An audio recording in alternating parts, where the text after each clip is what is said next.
السلام علیکم ورحمۃ اللہ وبرکاتہ۔ کیا حال چال ہے میری اسلامی بہنوں کا؟ آپ سب سرپرائزڈ ہو رہی ہوں گی کہ جمعہ کے دن تو چھٹی ہوتی ہے قرآن کلاس کی، تو آج پھر سلسلہ درس کا شروع ہے۔ تو میری اسلامی بہنوں، آج کون سی تاریخ ہے؟ جی ہاں، 14 اگست۔ تو جمعۃ المبارک میں آج 14 اگست پر ہی بات کرنے کے لیے میں یہاں حاضر ہوئی ہوں۔ اللہ تعالیٰ مجھے حق بولنے کی توفیق عطا فرما دے۔ اس موضوع پر گفتگو کرنا مجھے بڑا ہی ضروری لگا۔ ایک تو ہماری نیو جنریشن کو تاریخ کے بارے میں کچھ بھی واقفیت حاصل ہی نہیں ہے۔ میری اسلامی بہنوں، موٹر سائیکلوں پر نکل جانا اور چہرے پر پرچم کا سائن نشان بنا لینا پاکستانی ہونے کی علامت نہیں ہے، بلکہ پاکستان کس طرح ملا ہے اس کو آج ہم نے تھوڑا سا سمجھنا ہے۔ تو میری اسلامی بہنوں، اب یہ موضوع کیوں ضروری ہے، کیوں میں نے اس موضوع کو رکھا؟ وہ اس لیے کہ ہمیں احساس ذمہ داری تو ہو کہ ہمیں کون سے کام کرنے ہیں اور ہم کون سے کام اس وقت کر رہے ہیں۔ ہم یوم آزادی منا تو رہے ہیں، میں خوشی منانے سے منع نہیں کرتی، لیکن اس کو منانے کے کچھ طریقے ہیں، کچھ رولز ہیں، ان کے مطابق منائیں تو اچھی بات ہے۔ میری اسلامی بہنوں، بعض تاریخیں، بعض ڈیٹس ایسی ہوتی ہیں کہ جب وہ تاریخ آتی ہے نا اس دن پر، تو بہت سارے دکھ جو ہیں ہمیں یاد آ جاتے ہیں، اور بعض تاریخیں ایسی ہوتی ہیں جو بڑی خوشیوں والی ہوتی ہیں۔ جب وہ تاریخ آتی ہے تو ہم خوش ہو جاتے ہیں، اس دن میں ہم خوش ہو جاتے ہیں ان باتوں کو سوچ کر۔ اور بعض تاریخیں میری اسلامی بہنوں ایسی ہوتی ہیں کہ جب وہ آتی ہیں تو ہمارے اندر عزم، ہمت، جوش، ولولہ جو ہے نا وہ آ جاتا ہے۔ اور پھر میری اسلامی بہنوں، انہی تاریخوں میں سے ایک تاریخ جو ہے وہ 14 اگست 1947 کی ہے۔ کسی ملک کا کوئی خطہ 27 رمضان کی رات میں نہیں بنا، اور یہ واحد ملک ہے جو 27 رمضان کی رات میں بنا۔ میری اسلامی بہنوں، یہ اتفاق نہیں ہے بلکہ یہ انتخاب ہے۔ اللہ تعالیٰ رحمت علی کی قبر کو منور کر دے، جنہوں نے پاکستان کا نام رکھا تھا کہ یہ پاک سرزمین ہے۔ تو میری اسلامی بہنوں، اب جو رمضان المبارک کی 27ویں رات ہے، اب کچھ لوگ اس وقت تاریخ کے ان جھروکوں کی طرف جھانکے نا چلتے ہیں نا پیچھے، بہت پیچھے، تو ریڈیو آن کر کے بیٹھے ہیں، جن میں بوڑھے بھی ہیں، نوجوان بھی ہیں، کمزور بھی ہیں، لاغر بھی ہیں، محتاج بھی ہیں، جن میں مائیں بھی ہیں، بہنیں بھی ہیں، بیٹیاں بھی ہیں، جن کے بہت سارے رشتے ان سے بچھڑ چکے ہیں، اور بہت سارے ماؤں کے بیٹے شہید ہو چکے ہیں۔ اب جب یہ آواز سنی نا کہ یہ ریڈیو پاکستان ہے، تو بوڑھے رونے لگے، بوڑھی مائیں رونے لگی، بہنیں رونے لگی، اور پھر روتے ہوئے وہ شکر ادا کرنے لگی کہ اے اللہ تیرا شکر ہے، ہم اپنی ڈیسٹینیشن، اپنی منزل پر پہنچ گئے۔ یہ منزل کتنے سالوں میں میرے اسلامی بہنوں حاصل ہوئی، کتنی کوششیں اس کے پیچھے کرنی پڑی۔ ان سب باتوں کو ہماری نیو جنریشن نہیں جانتی، اور ہم بھی بہت ساری باتوں کو نہیں جانتی۔ تو میری اسلامی بہنوں، اب بعض مورخین لکھتے ہیں کہ 23 مارچ 1940 میں قرارداد پاکستان جو تھی وہ پیش ہوئی۔ ہم بھی جب پڑھتے ہیں نا اسکول لائف میں، کالج لائف میں، یونیورسٹیز میں جب جاتے ہیں، تو ہمیں یہ سارے چیپٹر جو ہے ہمارے سامنے آتے ہیں، اور پھر ہسٹری کا سبجیکٹ جب رکھیں تو بہت ساری باتیں ہمیں پتہ چلتی ہیں۔ تو اب جو پڑھتے آتے ہیں کہ 1940 میں قرارداد پاکستان جو تھی وہ پیش ہوئی لاہور میں، جہاں آج یادگار ہے، اور وہاں سے 1947 تک ایفرٹس، کوششیں جو تھی وہ جاری رہیں۔ بعض لوگوں نے کہا کہ یہ 1940 میں شروع نہیں ہوئی بلکہ یہ 1857 میں ہوئی۔ اب یہ آزادی کی جو تحریک جو شروع ہوئی، اگر 1857 سے ہم مانیں نا تو یہ کتنے سال بنتے ہیں؟ اس وقت تقریباً یہ 92 سال بن جاتے ہیں، ٹھیک ہے۔ اب لیکن یہ دونوں تاریخیں غلط ہیں۔ مورخین کہتے ہیں کہ یہ جو آزادی کی تحریک ہے یہ نہ تو 1940 میں شروع ہوئی اور نہ ہی یہ 1857 میں ہوئی، بلکہ انگریزوں سے آزادی کی تحریک جو تھی یہ 250 سال پرانی ہے۔ اب سراج الدولہ 1756 میں کس سے لڑے تھے؟ کس کے خلاف لڑے تھے؟ جنگ پالسنی کس کے خلاف تھی؟ یہ انگریزوں کے خلاف تھی میری اسلامی بہنوں۔ آپ کس کے خلاف لڑتے ہوئے شہید ہوئے؟ ہم اس کی ہسٹری کو نہیں جانتے نا، تو تھوڑی سی نظر دوڑاتے ہیں۔ آپ 30,000 فوجیوں کو لے کر گئے تھے لیکن ہار گئے، اور آگے انگریزوں کی تعداد کتنی تھی جو جیتے ہیں؟ وہ کوئی 10,000 یا 20,000 نہیں تھے میری اسلامی بہنوں، وہ صرف 3,000 تھے، مگر وہ وکٹری فتح کو حاصل کر گئے۔ اب سراج الدولہ کی ہارنے کی وجہ کیا تھی؟ کیا وہ کمزور تھے؟ نہیں میری اسلامی بہنوں، وہ کمزور نہیں تھے، بلکہ ان کے ساتھ غداری کی گئی تھی۔ غداری کرنے والا کون تھا؟ کوئی غیر نہیں تھا۔ ہم لٹے نا تو اپنوں سے ہی لٹے ہیں۔ ہمارا قافلہ برباد ہوا ہے نا تو اپنوں نے ہی ہمارا قافلہ برباد کیا ہے۔ تو میری اسلامی بہنوں، اس وقت اس فوج کا جو سپہ سالار تھا نا میر جعفر، وہ انگریزوں کے ساتھ مل چکا تھا۔ اب سراج الدولہ اس بات کو جانتے تھے، آپ نے اس کو بلایا اور کہا کہ تم انگریزوں کے ساتھ مل گئے ہو۔ اب اس نے کیا کیا؟ اس نے کہا نہیں، قرآن پاک پر اس نے ہاتھ رکھ کر نا جھوٹی قسم کھائی، حلف اٹھا لیا۔ اب جو اس نے حلف اٹھایا تو مورخین کا قلم آج تک روتا ہے کہ اس نے جھوٹا حلف اٹھایا تھا۔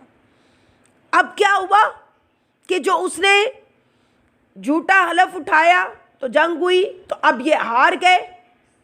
اب سراج الدولہ اپنی بیوی اور بیٹی کو لے کر نا یہ ایک درویش کی خانگاہ میں چھپ گئے جا کر۔ اب میر جعفر نے جو یہ غداری کی نا تو اب اس کا بیٹا تھا میرا میر۔ اب اس نے سراج الدولہ کا پیچھا کیا اور پھر ان کو اریسٹ کیا، ان کو گرفتار کیا، اور پھر گرفتار کرنے کے بعد ان کی گردن کو اڑا دیا۔ اب کیا ہوا کہ انگریزوں نے نہیں یہ قتل کیا، یہ قتل کس نے کیا بولیے؟ مسلمانوں نے۔ مسلمان میں سے یہ میر جعفر جو تھا یہ غدار ہوا۔ اور پھر اب یہ جنگ کیوں ہارے؟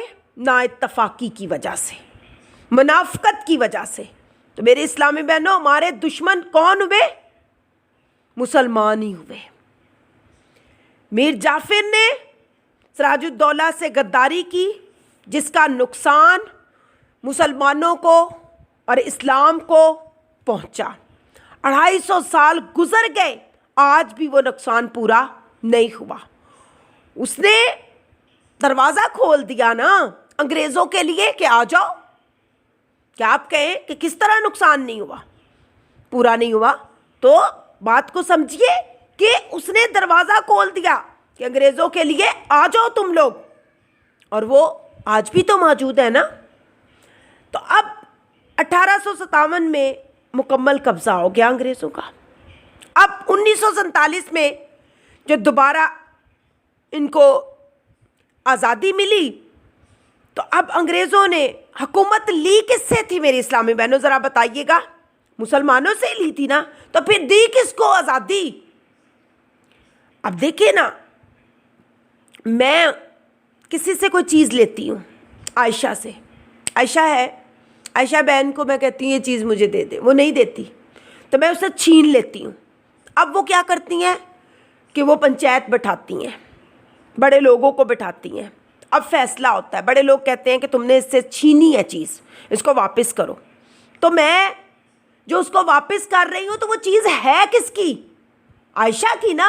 تو اسی طرح اگر 1947 میں دوبارہ آزادی ملی تو حکومت ہے کس کی تھی؟ میری اسلامی بہنوں، حکومت تو ہے ہی مسلمانوں کی تھی، مگر میر جعفر نے غداری کی اور پھر انگریزوں کا دلی پر قبضہ ہو گیا اور وہاں دوبارہ اسلام کا پرچم جو تھا وہ لہرا ہی نہیں سکا۔ اور پھر میری اسلامی بہنوں انگریز بڑھتے گئے۔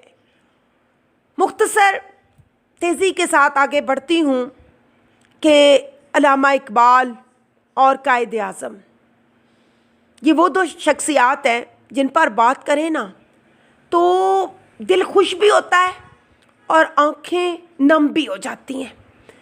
میں بچیوں کو اکثر کہتی ہوں کہ آپ لوگ کرونا وائرس کو لے کر پڑے سوئے رہتے ہو اور تعلیم کی طرف توجہ نہیں دیتے۔ قائد اعظم کے متعلق ہم بکس میں پڑھتے ہیں کہ ایک دبلا پتلا سا نوجوان ہے جو دیے کی روشنی میں پڑھ رہا ہے، اور پھر پڑھتے رہے، اسٹرگل کرتے رہے، اور ایون کہ میری اسلامی بہنوں قائد اعظم کو کینسر تھا، اور پھر ہندو لوگ کہتے ہیں کہ اگر ہمیں پتہ ہوتا نا کہ قائد اعظم کو کینسر ہے تو ہم کبھی بھی پاکستان ان کے نام نہ ہونے دیتے، آزاد نہ کرتے مسلمانوں کو، کیونکہ ہمیں پتہ ہی نہیں تھا کہ یہ تو چند دنوں کے مہمان ہیں، کینسر کے مریض ہیں۔ انہوں نے اس بات کو چھپائے رکھا، راز میں رکھا، آج ہم راز کھول دیتی ہیں۔ انہوں نے اس بات کو چھپائے رکھا اور ڈٹے رہے اور دیکھیں کامیاب ہو گئے۔ تو اب میری اسلامی بہنوں قائد اعظم اور علامہ اقبال کی بہت ساری کوششیں ہیں، وہ اپنی جگہ بہت حیثیت رکھتی ہیں، مگر ایک نام ہمارے سامنے ایسا آتا ہے کہ جن کو اللہ تعالیٰ نے بڑی عزت عطا فرمائی، بڑا مقام عطا فرمایا۔ اب وہ نام کس کا ہے؟ وہ مولانا علامہ فضل الحق خیر العبادی، ان کا نام ہے۔ اب یہ وہ پہلی شخصیت تھی میری اسلامی بہنوں جنہوں نے انگریزوں کے خلاف جہاد کا فتویٰ جاری کیا تھا۔ اب یہ قرآن حدیث پڑھنے والے انسان تھے اور احادیث پہ کام کرنے والے تھے، اور پھر دیکھے پڑھانے والے بھی تھے۔ جب یہ عدالت میں پیش ہوئے نا، جج کے سامنے، انگریز جج تھا، اس کے سامنے پیش ہوئے نا، تو وکیل نے کیا کہا کہ یہ اصل والے فضل الحق خیر آبادی نہیں ہے، وہ تو اور کوئی ہے۔ تو اب جو آپ درس حدیث دیتے تھے، رسول اللہ صلی اللہ علیہ وآلہ وسلم سے محبت رکھتے تھے، قرآن پاک کے رستے پر چلنے والے تھے، بڑی دلیری سے آپ بولے، آپ نے کہا کہ میں ہی فضل الحق خیر آبادی ہوں، جو سزا مجھے دینی ہے تم نے وہ مجھے دے دو۔ اب میری اسلامی بہنوں انگریز جج نے سزائے موت سنا دی۔ اب جو انگریز اس وقت سزائیں دیتا تھا ان میں جزیرہ انڈمان، یہ کالا پانی کی ایک سزا تھی۔ اس میں بہت ساری بکس لکھی گئی ہیں، اگر ان میں سے کچھ واقعات ہم پڑھیں نا تو ہمارے بھی رونگٹے کھڑے ہو جاتے ہیں۔ تو اب کالا پانی کی جو سزا ملتی تھی نا تو وہ بڑی خطرناک ہوتی تھی۔ اب اس میں بھی کالا پانی کی جو انگریزوں نے سزائیں دی تھی ان میں زیادہ تر لوگ پتہ کون تھے؟ 96% میری اسلامی بہنوں لوگ مسلمان تھے، اور 4% لوگ جو تھے وہ ہندو یا سکھ تھے، یعنی دوسرے مذہبوں کے۔ اب جو کالا پانی کی سزا ملی تو ان میں نا ہندوؤں کا ایک رہنما تھا میر صابر گر، اس کو بھی سزا ہوئی۔ اب وہ جو اذیتیں اس نے لکھی ہیں نا کتاب میں، کہ کہا کہ میں بیان نہیں کر سکتا. تو جب وہ وہاں تھا نا تو اس نے کہا کہ میں تو اپنی جان چھڑا لوں کسی طریقے سے یہاں سے. اس نے نا 3 خط لکھے کہ مجھے معاف کر دو, میں دوبارہ آزادی کے لیے آواز نہیں اٹھاؤں گا. اب انگریزوں نے کیا کیا, اسے معاف کر دیا. 1922 میں اسے جزیرہ انڈمان سے نا نکالا. پھر ساری عمر وہ انگریزوں کا وفادار بنا رہا. اس نے دوبارہ ہمت ہی نہیں کی کہ وہ آزادی کے لیے آواز اٹھا سکے. اب انگریز جو تھے نا وہ اس بات پر بڑے سرپرائزڈ ہوتے تھے, حیران ہوتے تھے کہ مسلمان جو ہیں تکلیفیں بھی, کلیمٹی مصیبتیں بھی بیر برداشت کر لیتے ہیں, بڑی بڑی سختیاں برداشت کر لیتے ہیں, بھوک برداشت کر لیتے ہیں, مگر معافی نہیں مانگتے. تو ڈاکٹر علامہ اقبال نے نا ان کے ذہنوں میں یہ بات ڈالی ہے شاعری کے ذریعے سے. وہ لکھتے ہیں کہ وہ فاقہ کش جو موت سے نہیں ڈرتا, ذرا روح محمد اس کے بدن سے نکال دو. آپ کمال کا محمد مصطفیٰ صلی اللہ علیہ وآلہ وسلم سے عشق رکھتے تھے. اور پھر علامہ اقبال نے کہا کہ ان کافروں نے سوچا ہے کہ اگر مسلمانوں کو جھکانا ہے تو ان کے سینے سے عشق مصطفیٰ کو نکال دو. اگر تم لوگ ان کو جھکانا چاہتے ہو تو وہ عشق مصطفیٰ کو تو نکال ہی نہیں سکتے میری اسلامی بہنوں. علامہ اقبال خود محمد صلی اللہ علیہ وآلہ وسلم سے بے پناہ محبت کرتے. آپ نے اپنا قلم چلایا, عشق مصطفیٰ کو آپ نے بیدار کیا لوگوں میں. اور پھر جب آپ امام مجدد الف ثانی کی آپ کو زیارت ہوئی نا تو انہوں نے فرمایا کہ اقبال تو جو نبی محترم صلی اللہ علیہ وآلہ وسلم کی امت کے غم میں روتا ہے نا اور غمگین ہوتا ہے, پریشان ہوتا ہے, اور پھر تو نبی محترم صلی اللہ علیہ وآلہ وسلم کی جو نعتیں لکھتا ہے, تو میرے آقا محترم صلی اللہ علیہ وآلہ وسلم تجھ پر اس بات پر بڑے خوش ہیں. اللہ اکبر. اور کہا تھا نا کہ اب آپ کو جو اتنی پذیرائی ملی آپ کی شاعری کو, وہ کیسے ملی؟ غالب کو نہیں حاصل ہوئی.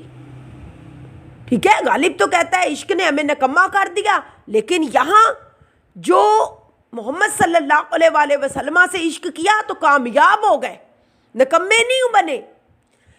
تو کہتے ہیں کہ میں نے 1.25 کروڑ مرتبہ, اور بعض روایتوں میں آتا ہے کہ 1.5 کروڑ مرتبہ آپ نے رسول اللہ صلی اللہ علیہ وآلہ وسلم پر درود و سلام بھیجا تھا. اس وجہ سے آپ کو اتنی آپ کی شاعری کو پذیرائی ملی.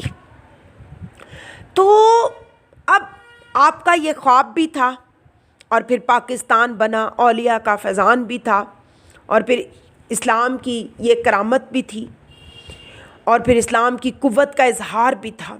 تو میری اسلامی بہنوں, کیا ہم پاکستانی ہیں؟ آپ کہہ رہی ہیں آف کورس, کیوں نہیں, ہم پاکستانی ہیں, ہم یہاں رہنے والے ہیں. تو ہم اپنے پاکستان کو سجا رہے ہیں کہ اس کو بگاڑ رہے ہیں؟ کیا ہم آزاد ہیں؟ ہم کس چیز کی آزادی منا رہے ہیں؟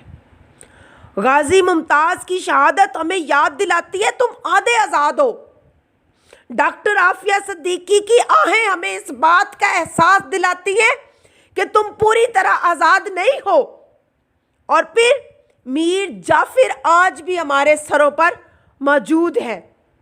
تو میری اسلامی بہنوں, کیا ہم آزاد ہیں؟ ہم کس قسم کے آزاد ہیں؟ تو اب جو ہم پاکستان کو, جس میں ہم رہ رہے ہیں اور آج آزادی منا رہے ہیں, تو اس پاکستان کا ہم نے حشر کیا کر کے رکھ دیا ہے.